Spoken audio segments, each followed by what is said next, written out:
Andhra Pradesh cabinet లోకి CM Nara Chandrababu Naidu young ఎమ్మెల్యేలను తీసుకున్నారు.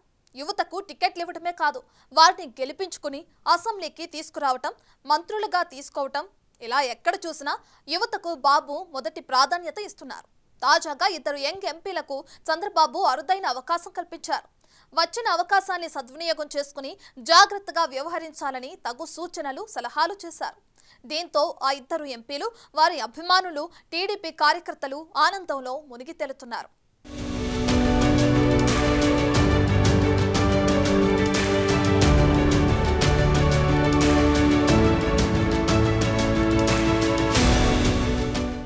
ఎమ్మెల్యే టికెట్ల దగ్గర నుంచి మంత్రి పదవుల వరకు యువతకు ప్రాధాన్యత ఇస్తున్నారు ముఖ్యమంత్రి చంద్రబాబు నాయుడు.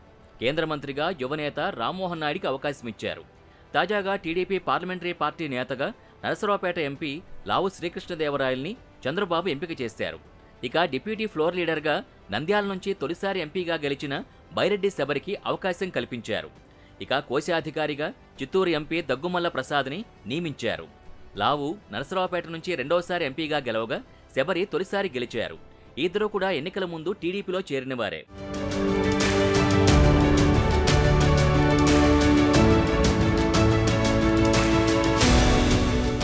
ఇక దగ్గుమల్ల ప్రసాద్ చిత్తూరు నుంచి తొలిసారి ఎంపీగా గెలిచారు. దేశంలోని వివిధ ప్రాంతాల్లో ఐఆర్ఎస్ అధికారిగా పనిచేసిన ఈయన రాధే కన్స్ట్రక్షన్స్ నడిపిస్తున్నారు. టీడీపీ కేంద్ర కార్యాలయంలో చంద్రబాబు అధ్యక్షతన సుమారు 2 గంటల సేపు పార్లమెంటరీ సమావేశం జరిగింది. మంత్రి నారా లోకేష్ కూడా పాల్గొన్నారు. ఈ సమావేశంలో పార్లమెంటరీ పార్టీ నేత డిప్యూటీ ఫ్లోర్ లీడర్ను ఎన్నుకున్నారు.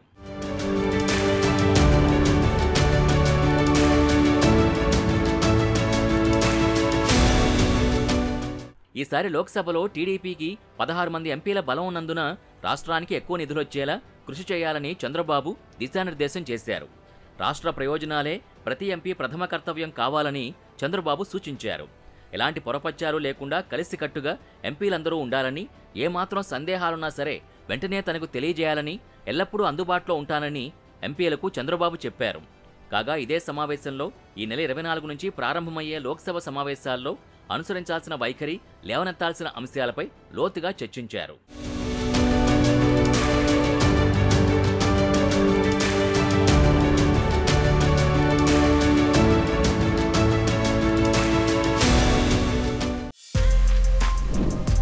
For more videos like this, subscribe Big TV channel.